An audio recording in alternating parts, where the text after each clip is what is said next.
So it's that season again, the season of Thanksgiving. It's November, leaves are turning, even here in Southern California. It's a gorgeous day today. I don't know, it might be colder where you are. I did grow up in Montana, so I understand the seasons do not match all around the world. But I'm enjoying and very grateful for an absolutely beautiful day here in Southern California. And Thanksgiving for me always brings back so many good memories.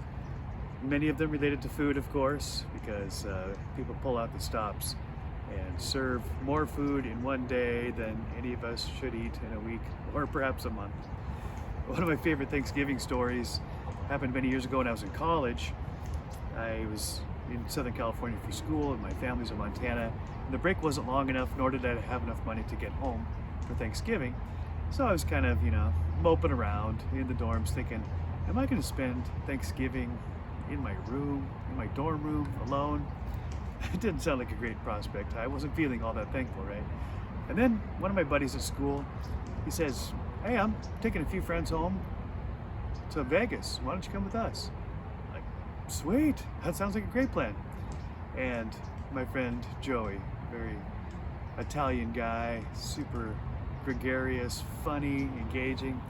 I'd never been to an Italian feast before. I actually knew very few Italians up to that point in my life.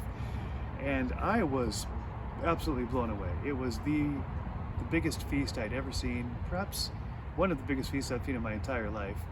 So the house was filled with food. Every room had some appetizer and drinks and all the good stuff that I remembered from my childhood, and many things I'd never heard of before. I knew that it probably ended with a oli or an ini, right? Or eti.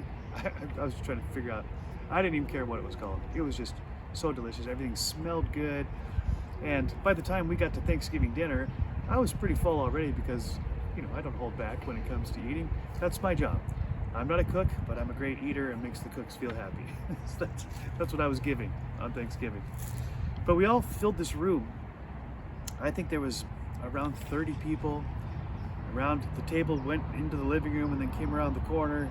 People were elbow to elbow and everybody's having a good time. They're laughing, talking loud, and the food's just flowing, right? And everything that came by, whether I knew what it was or not, I'd take a big scoop, put it on my plate, pass it along, and it's just quintessential Thanksgiving. And then some. It's like Thanksgiving bonus because all this great Italian food. And of course, when the potatoes came, the mashed potatoes, I put a little mountain on my plate, and while I was waiting for the gravy, I was pressing the top of the potatoes in to, for the lake, the lake of gravy that I was going to pour in there. I'm salivating all over my plate, right? And it's just chaos in all the best ways. So the food all comes and is passed, and everybody's eating, and I'm looking around and thinking, I must have missed it in the din. I must have missed the gravy. And so I looked around, I didn't see it, and I asked, has anybody seen the gravy? And it was as if it was an E.F. Hutton moment, if you remember those old commercials. I asked the simple question in a room of talkers, and I wasn't the loudest one, surprisingly, and the whole room just goes quiet. And all the heads, some of which I knew, many of whom I didn't, look at me, and I knew right then, what did I say? Either I said something wrong or it was totally misinterpreted. And the matriarch of the family, Mrs. Catello, she says, Joe, what do you need? And I said, oh, I must have missed the gravy. I was just seeing if anybody knew where the gravy was. She goes, gravy? That's not something we serve here. It's not one of our Thanksgiving traditions. And I was like, oh crap, right? And then she says, in her generous heart, but I can make you some. And I'm like, no, there's more food here than I can imagine. And you've been cooking and prepping all this stuff for days, planning it for weeks. I don't need anything else, right? Please don't get up from the table from your Thanksgiving dinner with your family to go make me something that I don't even need, and it's not even good for me. She says, are you sure? I'll make you some gravy. It's not that hard. I said, no, thank you. I'm really good. I'm good. And the potatoes were fabulous. I had a great time. I'm sure I turned beet red because all the attention was on me. Usually I love attention. This one, not so much. And the whole family went back to eating and everything, and I was just shaking my head inside thinking, Joe, what of all of the foods here, how could you ask for something that they didn't have? right? And it was very innocent. I wasn't ungrateful. I was just clueless, really. And the whole family, they still laugh about that story to this day, which happened, I don't know, 35 years ago or so. And as I think about it, the thought comes to me, how often in my life have I just done that very similar thing where I'm surrounded by abundance and beauty and health and family and loved ones and this public park that I'm riding my bicycle through, and instead of being so graciously thankful for all that I get to enjoy, right? And I've got freedom, I've got health, I've got so much. But I find myself at times looking for that one thing that isn't there, right? That somehow I think I need one more thing in order to really make me happy, or to make me really fulfilled. And the story from Thanksgiving with the Catellos comes back to haunt me, but in a really good way. It's just that reminder that even in my innocence, not being ungrateful, I'm a grateful person at heart, I can still easily fall into the mode of, but what about that one more thing? What about that other thing that I really want, that I think I need so badly? That probably isn't very good for me. And I just feel the spirit inside of me say, hey Joe, you're doing it again, right?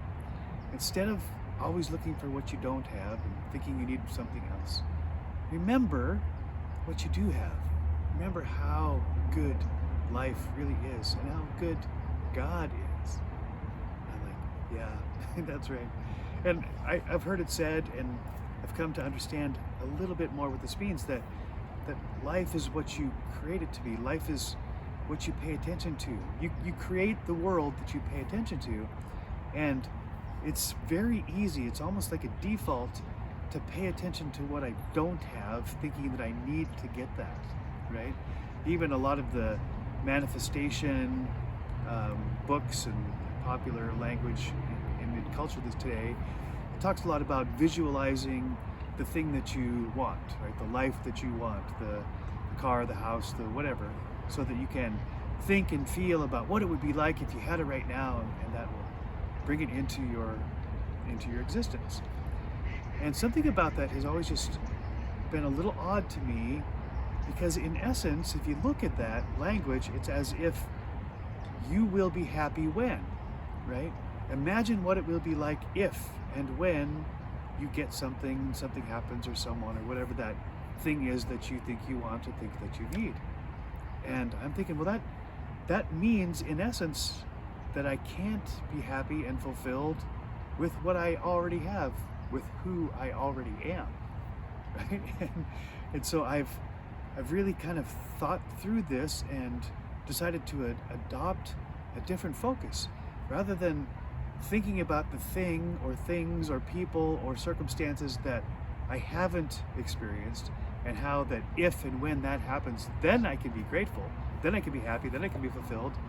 Why not look at what I have, at who I already am, and see how blessed I truly am? Life isn't perfect. It doesn't matter what hill you live on, what house you live in, what neighborhood you live in. Life isn't perfect. Everybody understands it. I'm not perfect. You're not perfect. But there is something really powerful about focusing on what we have and being grateful for that, rather than focusing on the thing that we don't have yet. It just puts us in a waiting mode, right? And I hear oftentimes people say that the best time to live is now. In fact, it's the only time to live. The past is history, right? The future's a mystery. The present is now. It's a gift. That's why they call it the present, this present moment. But I gotta say, gratitude does go in multiple directions in terms of time, because much of what my heart is filled with gratitude for is what I have experienced and what I have received to date. Right? The loving gesture of a pregnant mother that already had 4 kids to give me up for adoption, which must have been the hardest decision of her life. And another mother who been praying for another child to bring me into her family, right?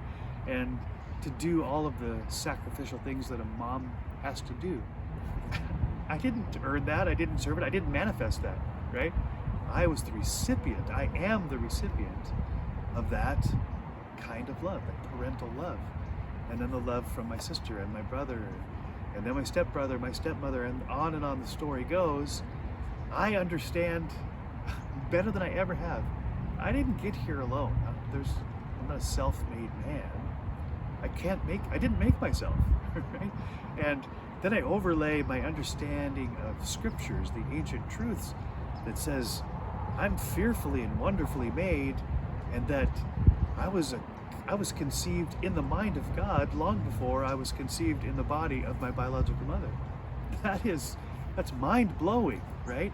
And it does give perspective, a sense of humility and gratitude that what happened, that I became a living being, and that the breath of life entered my lungs, and that now, 57 years later, I can look back at a lifetime of blessings, of provision. Yes, I've experienced some harsh things. I've had my sense of trauma, but the fact that I'm talking about it means I survived, right? That's something to be grateful for. Even the terrible things that have happened, the things that I wish never happened, that left scars on my psyche and that I had to work through for many years, I can be grateful that they didn't kill me, right? That I'm here, I'm talking about it, and I am becoming more and more whole. My friend Steve-O said that, that one of the easy things, entry points, a framework to put ourselves in a grateful mindset is to stop, to look, and to remember. And it reminded me of the old phrases we learned as kids: stop, look, and listen.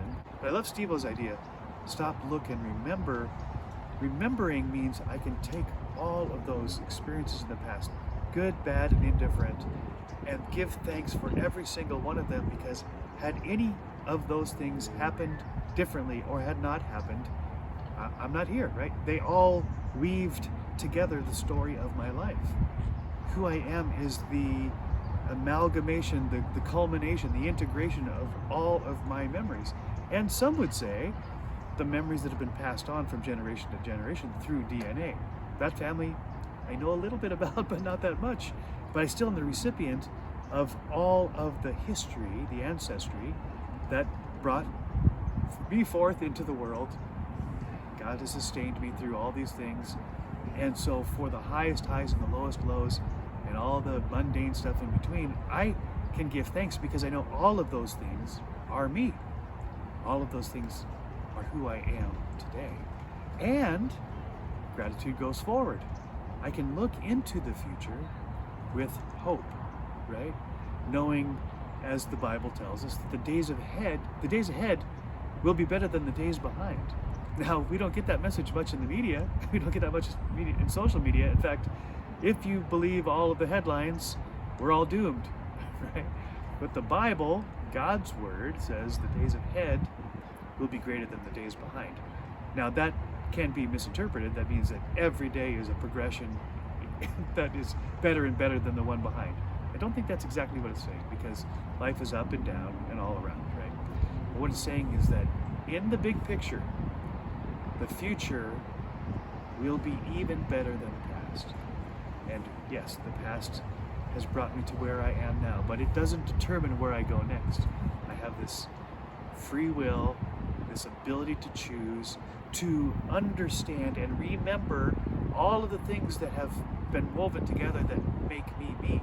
First, I was woven together in my mother's womb, biblical language, and then all of my experiences and my education and my expertise and my failures and my successes, all of those things have informed my life and shaped who I have become.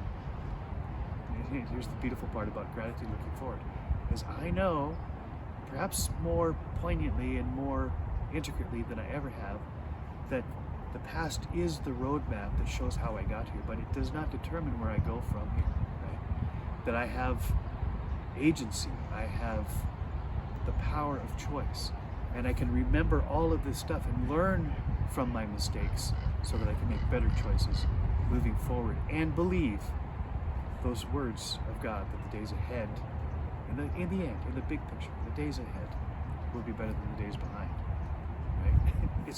It really is stop and look and remember. And here's the really cool thing about the word remember. If you break it down, remember. It's a remembering. It's taking all of the fragments and the pieces and putting them back together. All the little members, right? The memories. Remember is taking all those memories and weaving it back into one story, which is wholeness, right? We think we're pursuing happiness, we're pursuing stuff, or we're pursuing goals, but what our soul really longs for is wholeness. The opposite of wholeness is disintegration, right? If I don't integrate all of those memories, all of the pain, the shame, the regrets, and all of the victories and the epiphanies and even the silly things of my life, I've disintegrated from who I truly am. And wholeness says integration.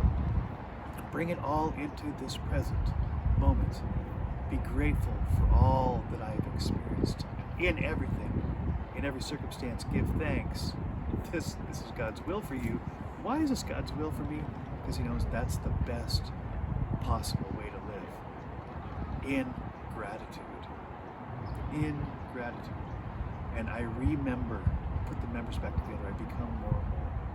Right? I'm no longer disintegrated. I'm no longer disintegrated. I am integrated and whole. And I don't do that on my own. I do that with the faith that I've been given, which isn't even mine. Faith itself comes from the faithful one, with the big O. And with the help and support of family, friends, loved ones. So let me implore you as your friend to remember all that you've been a beneficiary of that has together created your story, and take it forward into this future that you are creating, you're co-creating with the one who knows you and loves you and will never leave you or forsake you. That's something to be grateful for. Let me leave you with this final thought. We spell gratefulness, G-R-A-T-E, fullness, gratefulness. And it came to me in the discussion with my friends the other day that gratefulness leads to great fullness, G-R-E-A-T. Gratefulness leads to great fullness, right? And when I am grateful and understand the value of my life, gratefulness leads to great fullness. And who doesn't want that? So give thanks to the one who created you, to the ones who nurtured you, to the ones who taught you lessons that you didn't necessarily want to learn. And know that the past is who you are. Bring it into the present and let it propel you into a better future.